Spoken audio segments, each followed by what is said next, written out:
Good morning, and welcome to CSL Denver, a place, a space, and a face of love, a spiritual community teaching universal principles and applying ancient wisdom to our lives so that we are empowered and that we empower others. It is such a good feeling to be here today after I've been gallivanting here, there, and everywhere, and I still have more gallivanting to do, but it's always good to come home because there's that feeling of love that's always present, that feeling of warmth, even when there's nothing said. And so, as we step into this month of August, the zenith, if you will, of the heat and the light and the expression of love, we set the foundation this month, this theme, as the power of love. The power of love. Now, you know, this thing called love is been described in many different ways, and it transforms many different things, and it's expressed in many different ways. But I think today we want to start at the beginning, and the beginning is right now. And today's topic is this idea that love starts here. Wherever here is for you, whether it's in your heart, whether it's in your mind, whether it's in this room, whether it's in your circumstances, your relationships, it does not matter where you are or what context you find yourself in, love starts here. Now, quite naturally, when we start talking about love, the first thing that people want to know, well, what is love? What is it? Is it the Harlequin romance book we find in the bookstore, or is it a kid playing with the dog, or what is love? Just think about that. Now, love is often described as this cohesive force that holds things together. And if we look at the various ways of thinking, if you will, from a scientific point of view, love is seen as a powerful force that impacts our well being and can even influence our personal health. That's one way. Another way, from a metaphysical standpoint, love is described as an unseen field that binds us together, akin to gravity, pulling us through life and connecting us to all things. Another way is a philosophical way. Love is celebrated as the highest expression of human potential, inspiring acts of kindness and compassion. And so, in essence, when we look at any of those definitions, we look at love as this effervescence, this energy that binds things together, that crosses all boundaries and creates an opportunity for us to live, learn, and most importantly, you got it, love. Love. Now, when we look at today's circumstances, I had to puke my words carefully here. When we look at today's circumstances, we realize that, as Stevie Wonder would say, love is in need of love today. Love is in need of love today, because when we look around the world and we look at the various activities going on, the question comes up often, I would suggest, is love dead? Is love dead? Have we gotten to a point to where we are so attached to our own personal gratification, to our own material success, to our own, I don't know, whatever it is on social media? Have we allowed ourselves to be so forgetful of what brought us into this universe? Love. And directly deriving from love is creativity. Think about your first love, whatever it is, whether it's shooting marbles or your first girlfriend. There was a creativity that was sparked in your mind about what's the best way to play marbles, or what's the best marble to get, or what's the thing I should do on this first date to make this impression, to create this environment. Because we know that love is a vibration, a frequency, that energy that is everywhere present. It's just like light that gets diffracted through a prism and shows all of the various aspects of it. Well, love is just like that, because this whole world is energy, the energy of love, the energy of light, the energy of creativity. It takes on many names and many variations based on the circumstances and conditions we find ourselves in.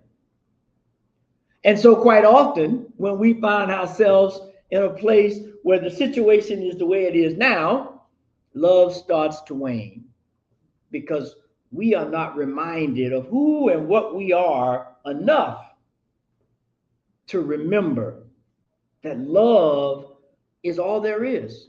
It said that God is love. And if God made everything and we were made from God, and we got, I could go on and on with that, then ultimately, though, we are love. At our core being, we are love. The question becomes, are we resonating at that frequency? Some of you may be familiar with Dr. David Hawkins. And he had this book that calibrated various vibrations of emotions. And he said that the emotion of love was the highest vibration, which was 500 megahertz. Now, I don't know how he came up with that, but he did some testing, and it proved to be relatively in that range. And it varies, just like any other signal, depends on your location and your antenna and all those things, how much of a reception you get. And so what I want to bring forth today is this idea that the spectrum of love, whether it shows up as caring or compassion or sometimes a stern word, the point of the matter is it still starts here, i.e., it starts with you, it starts with me, it starts with us by radiating that energy, by allowing it to come forth sometimes in a boldness that may shock you, or sometimes in a soft sweetness that may comfort you. There is no one way to express love. Unfortunately, modern things have created that mind's eye view that if it doesn't show up like this, I mean, for those who watch TV, and that's a guilty pleasure. But when you watch TV, or if you watch TV, you see all these things that if you have this type of car, you can get this kind of love. If you wear this type of perfume, you can get this kind of love. Very infrequent. I'm going to say it again. Very infrequent do you see an image of love being given as service, that if I give service, I can get this kind of love, right? Most of the stuff, when you look at giving service, it's depressing. Let's just be honest. They show pictures of animals suffering or people suffering, and they're trying to get you to have an outpouring of love to support that cause. I've never seen them show an attractive male or female, which is what they normally do. I hate to go there, but that's what they do, because we need to be aware of how we are being suggested to of what love is, and which keeps us from remembering who we are. Keeps us from remembering who we are. Our mission on this plane of existence is not about learning or studying. It's about remembering. Because if we came from the divine and our essence is of the divine, and we know from quantum physics, once two particles of light are correlated, they can never be separated no matter the distance, then we have everything we need. We have access to all the knowledge, information, and anything else we need. We have to remember that. We have to wake up to now and remember that. So it requires us to look beyond the conventional ways that love has been presented to us. The conventional ways, and I could name a few, but you know what they are. They're everywhere. And so at this point, we want to begin to allow ourselves to be open. What does that mean, to be open? That means we have to reduce judgment. We have to reduce comparisons. That means we have to reduce self-doubt and self-incrimination, and it's a whole bunch of selves in there. I'll get lost trying to talk about all the things we do to ourselves to prevent our love from overflowing. Just, we've heard the saying, lest ye be as little children, you shall not enter into heaven. Now, just think about that. Just think about that. There's an element that is present everywhere that allows this to ring true. You think about a kid. They are inquisitive. They are not shy with the questions, even the embarrassing ones. And they don't ask the questions or get involved from a distance. They come right up in your face. Right? I mean, right there. You can't ignore it if you tried. That's how we have to present love. Pierre Teilhard de Chardin said this: love is the affinity which links and draws together the elements of the world.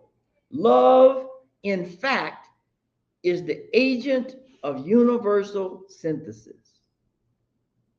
Love is this way of synthesizing and bringing things together and creating this oneness of which we are created from. You think about the creation of this universe, this planet, which we know the most about. If we go back to that ancient 13.8-year-old billion scripture called the creation of time, the creation of us, it started at an elemental level. Atoms and photons and all these small elementals that eventually, I'm going to hit the best subject everybody loves in high school, which is chemistry. And you had that periodic table that showed you all the various elements. And from there, they begin to show you how by combining these elemental things, all things were created. All things were created. And that's how we have to look at love. Love is an elemental component that when combined with certain other things, love can be shown in many splendors. Can be shown in many splendors. Now, this harmonious thing of love requires us to be in alignment, because harmony by definition means things are in alignment, that we are lined up with the purpose, with the understanding that allows whatever it is to be seen. There's a story I'm reminded of this young lady that's in a village. Her name is Seema. And she's a seeker. She's looking for how to be her best, how to activate the essence of who she is. And so one day, she started this practice of taking a rose each morning and putting it on her altar to represent the unfolding aspect of love. And she noticed she kept doing it, but the results was not quite what she expected. And one day, this old wise sage came to her and gave her a mirror, very polished, very pristine in terms of looking at it. And it had right in the center, at the bottom of the mirror, the image of a scarab. Now, if you're not familiar with the scarab, the Egyptian symbol of rebirth and creation and all things new. And he gave her that, and she looked at it, and she said, wow, this is a great mirror. I can see myself clearly. And the sage says, yeah, you can, but that's not what the mirror is for. It's not for you to see your reflection, but to understand what is inside, what is beneath. Because that reflection, although it's very useful and meaningful, it can sometimes be a hindrance to what you want, to what you're looking for. You think about, what's that fairy tale, mirror, mirror on the wall, who's the fairest of them all? How often do we do that? How often do we look for the fairest in the wall, in the mirror? That's not what it's for. It is for us to remember that at our core, at our side, where love resides, divine order, divine love, divine care, compassion, and the one that most people don't like, sometimes divine strength shows up. It shows up. Now, you know, our founder, Ernest Holmes, says this.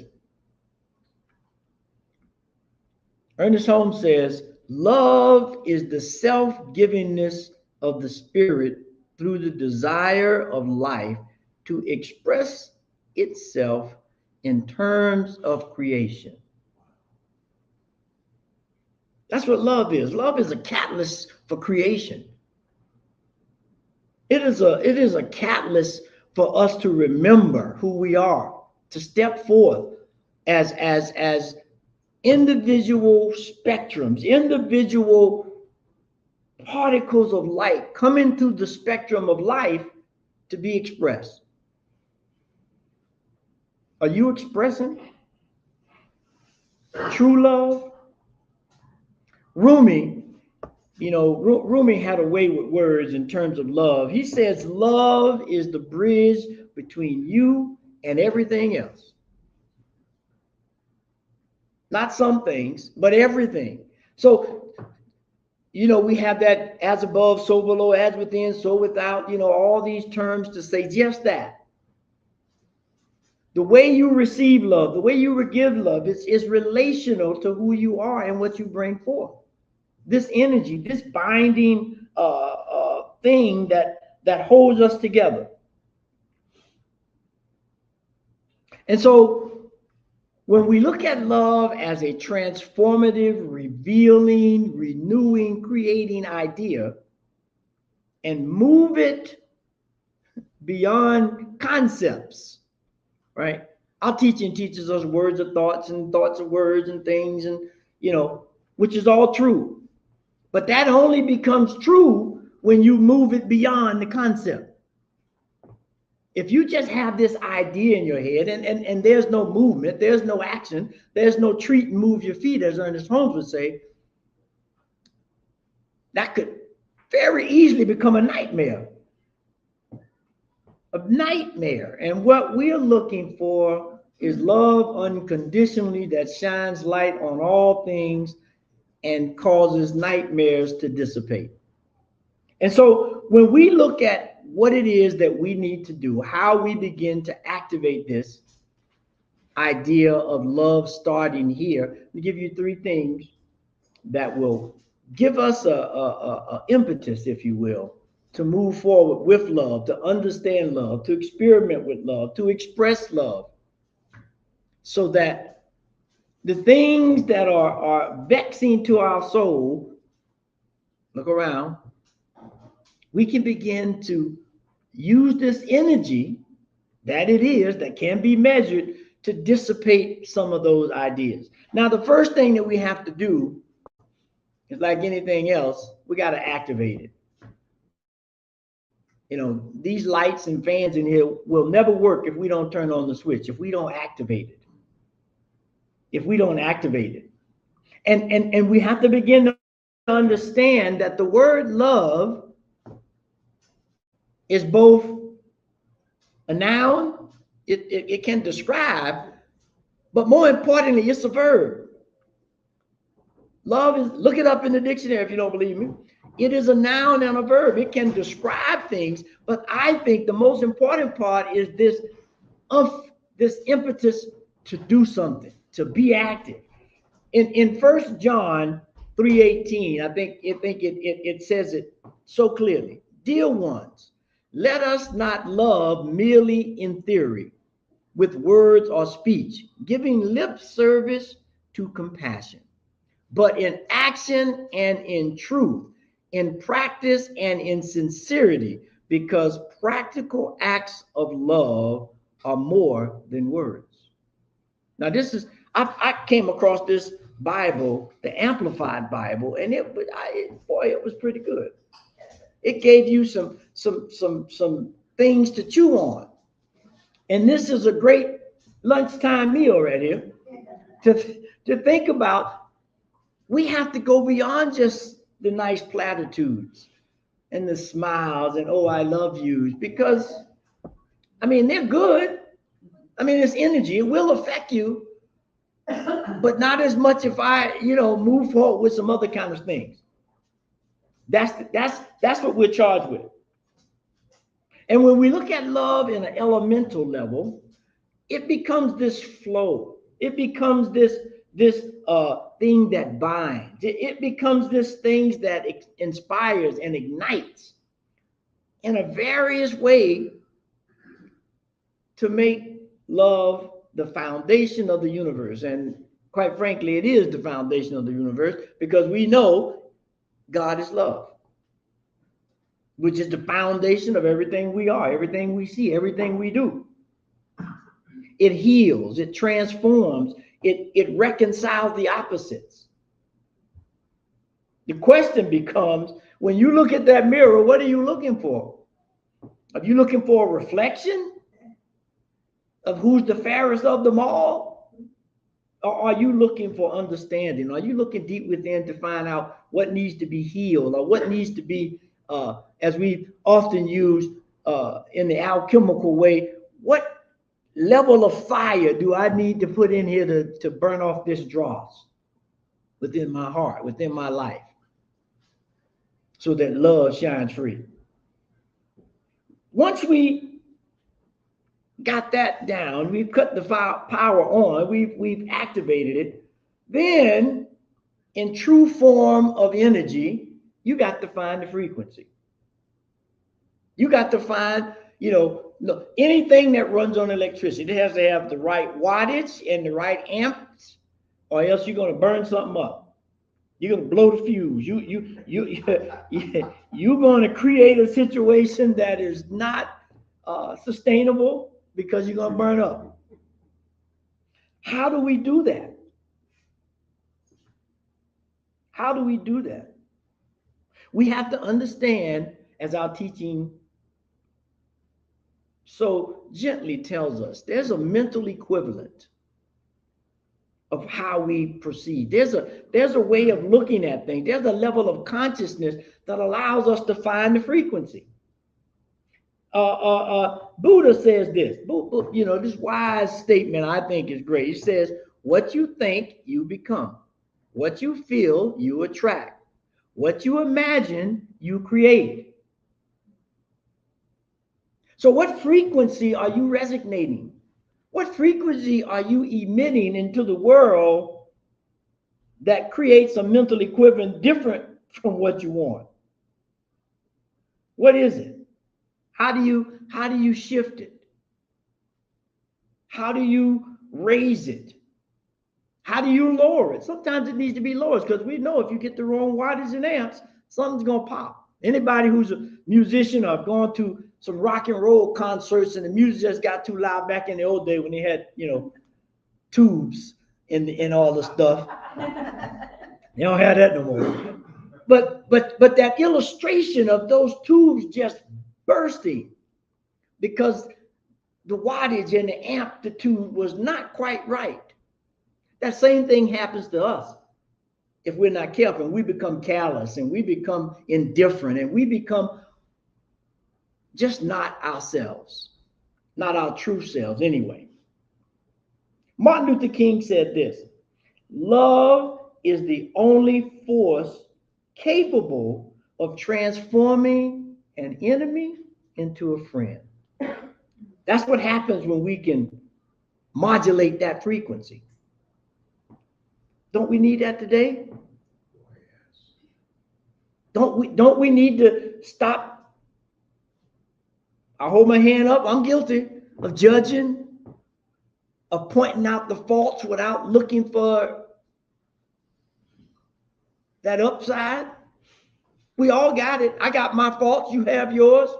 But if you saw me only for my faults, I wouldn't get a chance to do my dance, sing my song.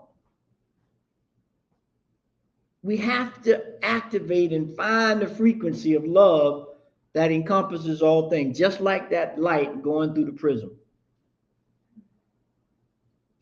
And finally, once we've done that, we've activated it and we're looking for this frequency, the best way to do that, as always, is to be still and know.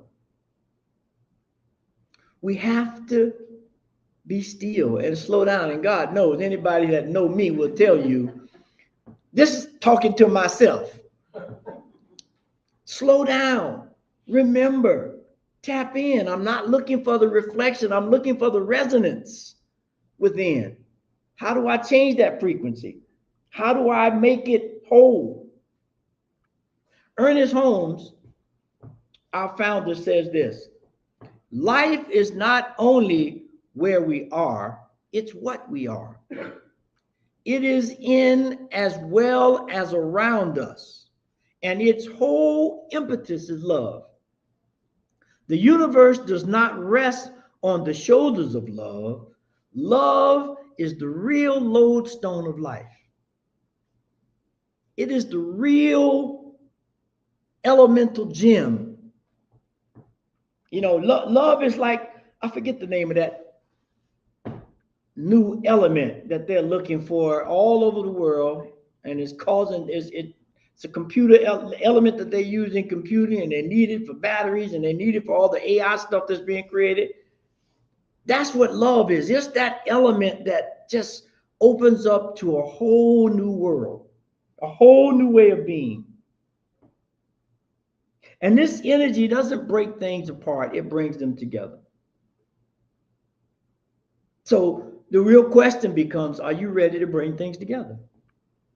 Are you ready to be the force, the energy, the light that changes not only your life, but the lives of others?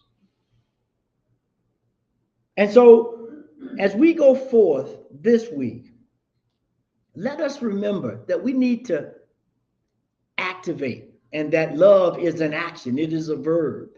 That we need to find the frequency of love. And to do that, sometimes you got to get rid of some things that's blocking the flow, that's crimping the energy line so that it's not flowing. And once we got everything properly turned on and energy flowing, now we have to sit still and figure out, what is it that I want to tune into? Do I want to tune into fear, or do I want to tune into love?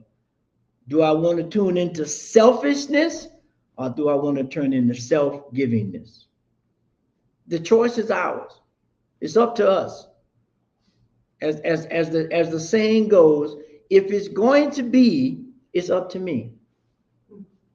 If it's going to be, it's up to me.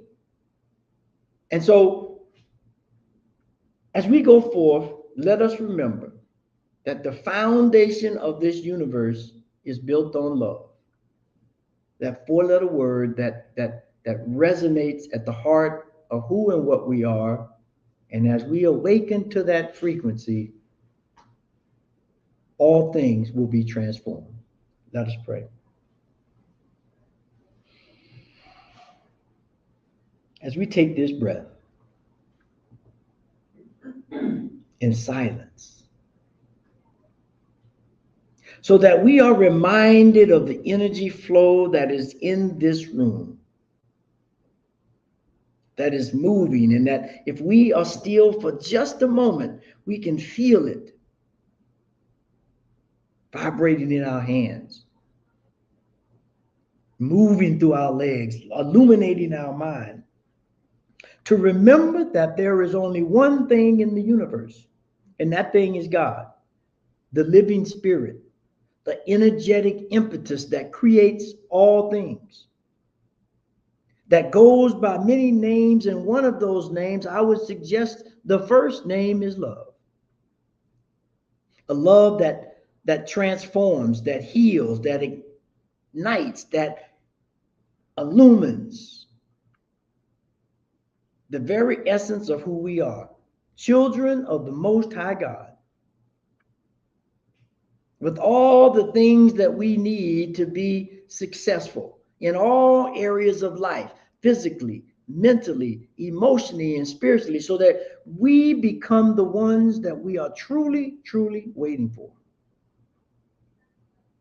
And so as we take in that idea and begin to understand and repeat often, love starts here with me, in my heart, in my mind, in my actions, in my reactions to others. When we can do that earnestly and allow that energy to resonate out, it will attract or repel what needs to be to enhance that frequency. And so I know right here, right now, for everyone in this room, everyone on this call, or everyone that may review it later, that we are resonating at a high frequency. And that frequency is love. And it is transforming any and everything it touches into golden light. And so I give thanks for this idea. I give thanks for this understanding. I give thanks for who and what we are and what we are capable of as we remember our true nature, which is love.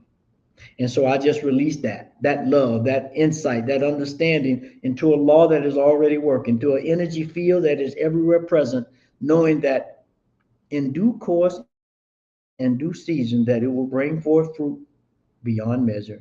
And so it is. Amen. And so it is. Amen. And so, as always, we have call to actions. And this week, I think there's some good ones. Every day this week, ask yourself, what vibration are you carrying into the world today? Are you broadcasting love, or are you broadcasting static? What are you putting out? What are you broadcasting? And then once you kind of get a handle on that, then choose a practice to elevate your frequency this week, whether it's gratitude or prayer or music or dance or observation or connection of silence. But do it every day and record your experience. Just simple things. But when we do that, we begin to, and we journal, we are scientists, you begin to see the results. I guarantee you, if you do it regularly and you write it down and you track and chart, if you will, what happens, you will see a difference. And so to help anchor that, we have this affirmation. Love is the elemental truth of my being. I embody the fire, the flow, and the strength of love, which harmonizes with the divine order of all things.